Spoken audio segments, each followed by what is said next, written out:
Greetings, traveler. Take a seat. Today's story is a little longer and a bit different from the others. I suggest you pause the video, press the like button, subscribe if you're new in Tavern, and get a drink. Come back and we will begin. Loneliness is a powerful thing. It affects not only the mind, but also the body. People were known to die from loneliness as well. A true loneliness is not when you're by yourself. It's when you're surrounded by people and can't shake this feeling of being utterly alone. What determines if loneliness will become a weapon or your doom, you ask? It's how you see it. You have to find peace in loneliness, and when you finally reach this state, you will not want to bother with random people.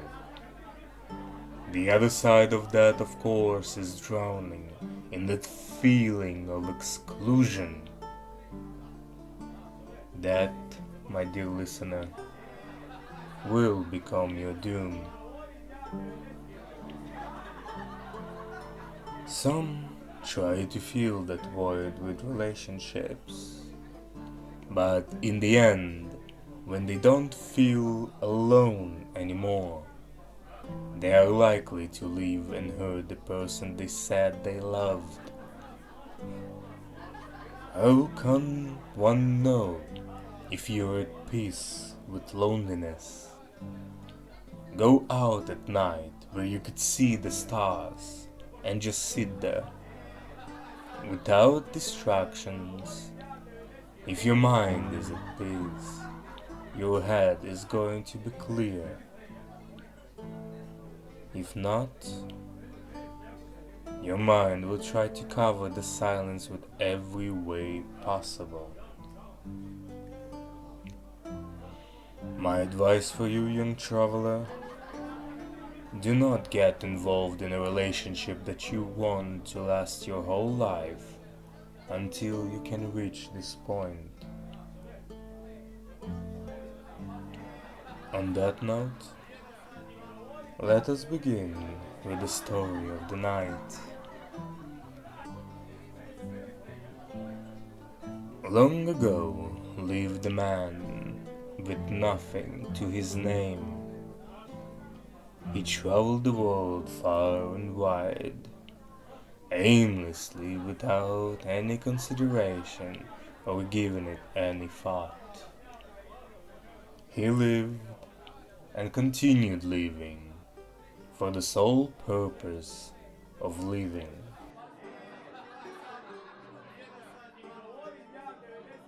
He was walking through a forest where no man has stepped before, gathering some berries and mushrooms on his way. It's been days, or weeks, or even months since the last conversation he had with another human. He had long black hair, dark brown eyes, thick long beard, dark green cloak on his back, leather clothes and boots made for travel.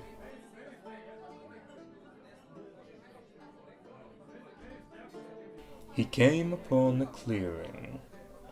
In the middle stood a giant ancient oak tree. Even though autumn was upon us, the oak stood green and mighty, as if changing of the seasons were a mere suggestion for it.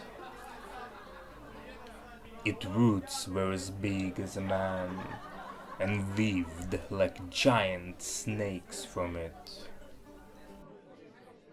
Its trunk was dark brown and as white as greedy kings and noble men.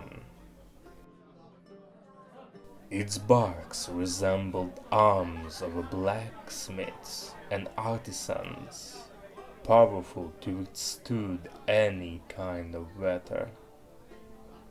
Its twigs were long and gentle like the fingers of a bard. Its crown was so majestic, as if made for the most honorable king himself. He decided that it's a good place to rest. It was getting late. The autumn wind was blowing colder. Fallen leaves crunched beneath each step. No sound other than some distant bird. He decided that it's time to get ready for the night. Every traveler knows this. First thing you have to take care of is the fire. He gathered some twigs, some dry leaves, took out his fling and began to strike.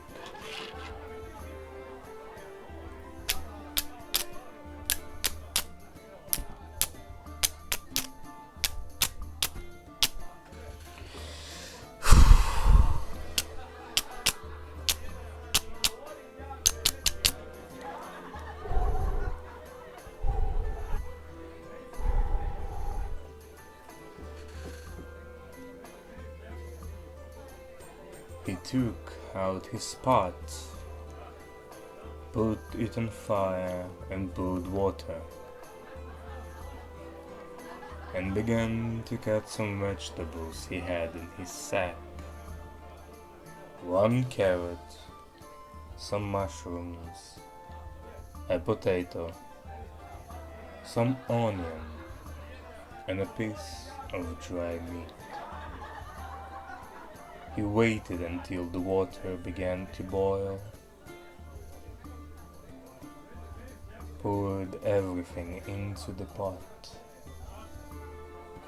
added salt and pepper. Next was taking care of the bed.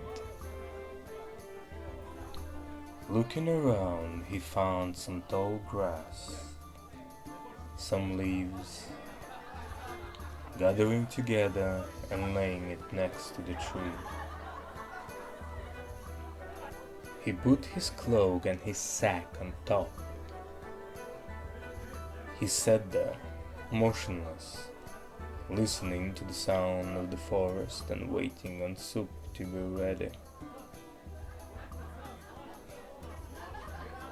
With the sun down, it seemed as if the night is going to be extra cold, and so he took out his axe, sharpened it until he was satisfied, and went out to find some firewood to burn through the night.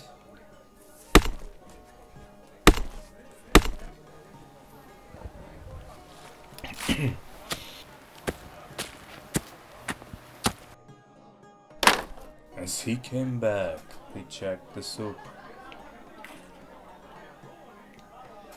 A few more minutes. He sat there next to the fire, took a small piece of wood and began carving. He tasted the soup again. Oh, it's ready. Without rushing, he ate. Still, nothing was around. Nothing but some distant birds and the howling of the wind. He looked up. Clear sky tonight. A good night to enjoy the stars. Within a few minutes, he had finished his meal. He reached for his sack, searched for his water skin, and drank a few sips. He took his carving knife and began to cut into the wood slowly, making sure that every stroke is perfect. He had nowhere to go, and so he had no need to rush.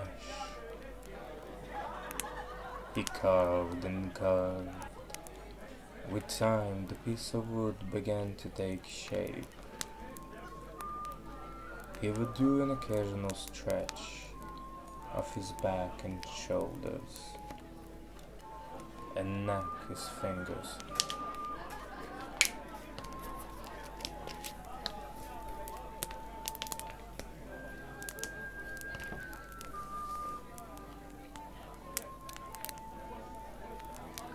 Not quite satisfied with his meal, he thought for a moment. What is he missing? He went to the sack again, found a few coffee beans. That's it. He took out his metal cap, grounding the beans into dust. Put some water on fire again, and waited. When the water reached the boiling point, he poured everything into the cup.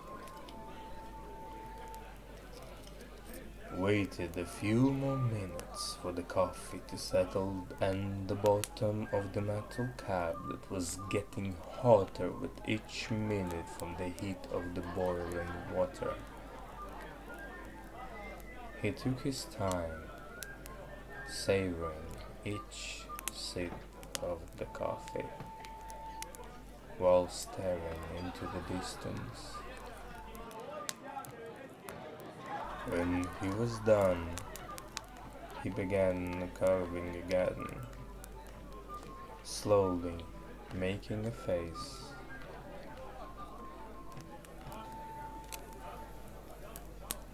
Then the body, finishing with the legs. The piece of wood now resembled a gnome.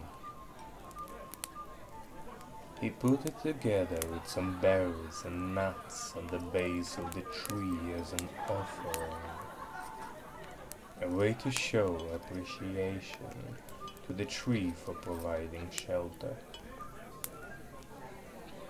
There are a few things dwellers of the forest know. Whenever you take something, you have to give something in return. The proportions don't have to match, but the idea is. People in the city like to say, the grass is greener on the other side. But those who have traveled enough know, grass is not greener somewhere else. It is green when you water and take care of it. He stood up to stretch, putting his arms above the head as far as they could reach, moving them from side to side, pulling them slowly down. He stretched his shoulders and began moving his neck in a circular motion. By putting his hands on his head, he cracked the left side and then the right side of the neck, moving his shoulders to the front and back. If another person would have been there, he would have heard the cracking of his bones. He put his left hand behind his head, counting to 10, and repeated with the right hand. In order to sleep soundly on the ground, a traveler has to stretch his back the most. And so, he spent the next 10 minutes doing exactly so.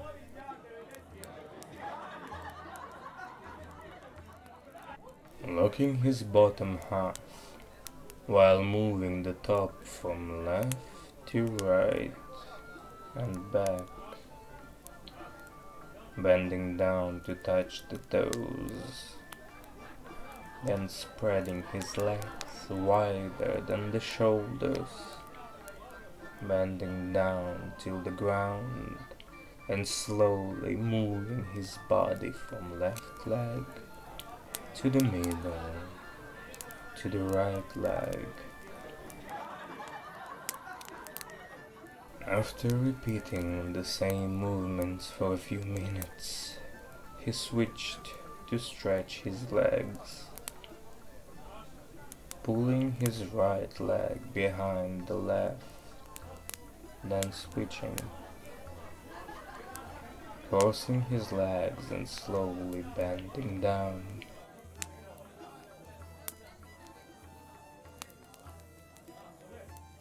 For the last part, he looked for a bark strong enough to hold his weight,